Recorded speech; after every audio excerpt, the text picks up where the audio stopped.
Hello दोस्तों, मैं रामनिका गांधी। मैं एक होम्योपैथी विशेषज्ञ हूँ।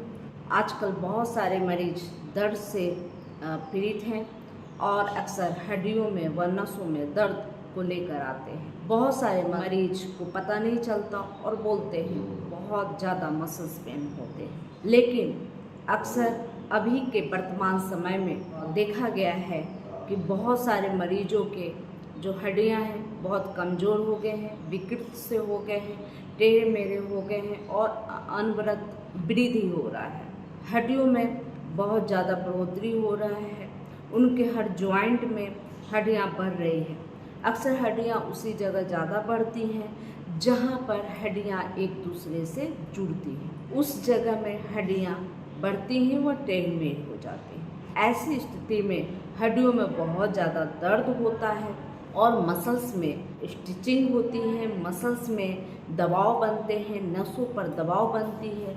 इसलिए व्यक्ति को बहुत ज़्यादा दर्द की शिकायत होती है। बहुत सारे मरीज सिर्फ दर्द लेकर आते हैं और उन्हें पता नहीं चलता कि उन्हें समस्या क्या है। बहुत सारे मरीज बहुत अस्पतालों के चक्कर लगा के आते हैं और बहुत तरह के टेस्ट रिपोर्ट उनके पास होते हैं, जिसमें सीटी स्कैन होता है। और सीटी स्कैन जब होता है या एमआरआई करवाते हैं तो ऐसी स्थिति में उनके जो रिपोर्ट होते हैं उसमें ऑर्थोपैथिक लिखा होता है। ऑर्थोपैथिक का मतलब होता है कि आपकी शरीर की कहीं न कहीं हड्डियां बढ़ रही हैं। तो हड्डियां जब बढ़ती है तो किस जगह में हड्डियां बढ़ रही है उस पर निर्भर करती है। आपके मसल्स पे इसका दबाव बन रहा है, आपके नसों में खिंचाव पैदा हो रहा है, या आपके स्पाइनल कॉर्ड की हड्डियां बढ़ रही हैं जिससे आपके नसों में इस तरह के दबाव हो रहे हैं कि जिससे आपके हाथ पैर में सुनपन आ गया है, झुंझुनापन आ गया है, दर्द भी काफ़ी। तो ये हड्डी किस जगह की बढ़ रही है इस पर निर्भर करती है। अब रही बात की किसी भी प्रकार से अगर हड्डियां बढ़ रही हो और यह चूँकि ज़्यादा अधिक उम्र होने पर भी यह हड्डियाँ आमतौर पे बढ़ने लगती हैं। चूँकि हमारे शरीर में कैल्शियम की कमी, विटामिन डी की कमी अक्सर होती रहती है। महिलाओं में खास तौर पे विटामिन डी की बहुत ज़्यादा कमी देखी गई है और ऐसी स्थिति में हड्डियाँ बढ़ने लगती है। और कभी कभी जो आपके जो फ्यूल होते हैं, जो ज्वाइंट को जोड़ते हैं, वो फ्यूल ख़त्म होने लगते हैं। अगर ये फ्यूल ख़त्म होने लगे तो ऐसी स्थिति में आपको बहुत ज़्यादा दर्द होगा, क्योंकि जो जॉइंट की हड्डियां हैं एक दूसरे में रगड़ खाएंगी।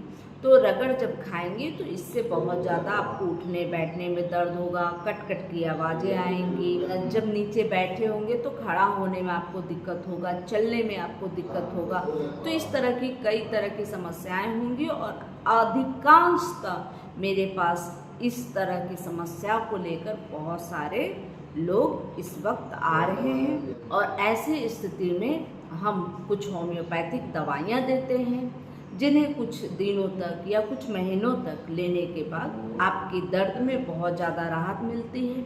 साथ में आपकी जो हड्डियाँ बढ़ रही हैं जिससे आपको बहुत ज़्यादा तकलीफ़ हो रही है वह भी रुक जाती है। चूँकि इसे मॉडर्न साइंस में इसकी एकमात्र इलाज है और वह है सर्जरी कर आपकी बढ़ी हुई हड्डियों को काट दें। तो अगर आप होम्योपैथिक दवा लेना चाहते हैं तो होम्योपैथिक में बहुत अच्छी अच्छी दवा है, लेकिन जब हड्डियां बढ़ने की समस्या होती है और इस तरह के विकार में आपको थोड़ा टाइम देना होगा, थोड़ा पेशेंस रखना होगा, तभी जाके आपको इस तरह की दर्द से राहत मिलेगी। अब बात कर लेते हैं दवाइयों के संदर्भ में। दवाइयाँ बहुत तरह की हैं और दवाइयाँ अक्सर व्यक्ति के समस्या के अनुसार दिया जाता है। लेकिन जब हड्डियाँ बढ़ रही हों और आपको ऑर्थोपैथिक जैसी समस्या है और यह क्लियर हो गया है आपके सीटी स्कैन या एमआरआई से, तो उस स्थिति में आपको रूटा जी का आप प्रयोग करना चाहिए।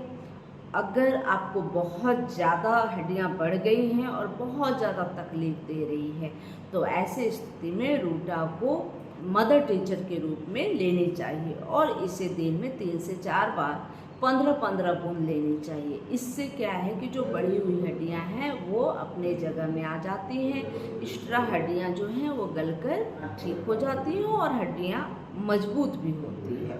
और साथ में अगर ये किसी चोट के बाद आपकी हड्डियां बढ़ रही हैं, किसी तरह के ट्रॉमा हुई थी आपके साथ और उसके बाद आपकी हड्डियां बढ़ रही है, हड्डियों में दर्द है, तो ऐसे दर्द में भी रूटा बहुत अच्छा कार्य करता है। इसके अलावा काली आयोड पोटासियम व सोडियम से मिक्स एक दवा है।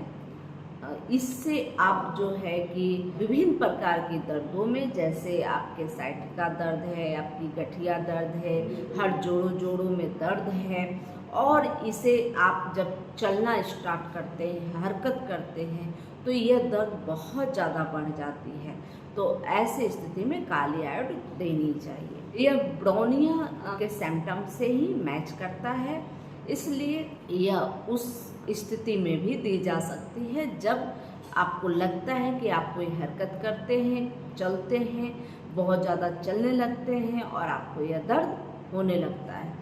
तो काली आयोड बहुत अच्छी दवा है। इसके अलावा ब्रोनिया भी बहुत अच्छी दवा है। जब आप आराम कर रहे होते हैं तो आपको दर्द नहीं होता, लेकिन जब आप चलना शुरू करते हैं तो आपको दर्द बढ़ जाता है। ऐसी स्थिति में काली आयोड बहुत अच्छी दवा है।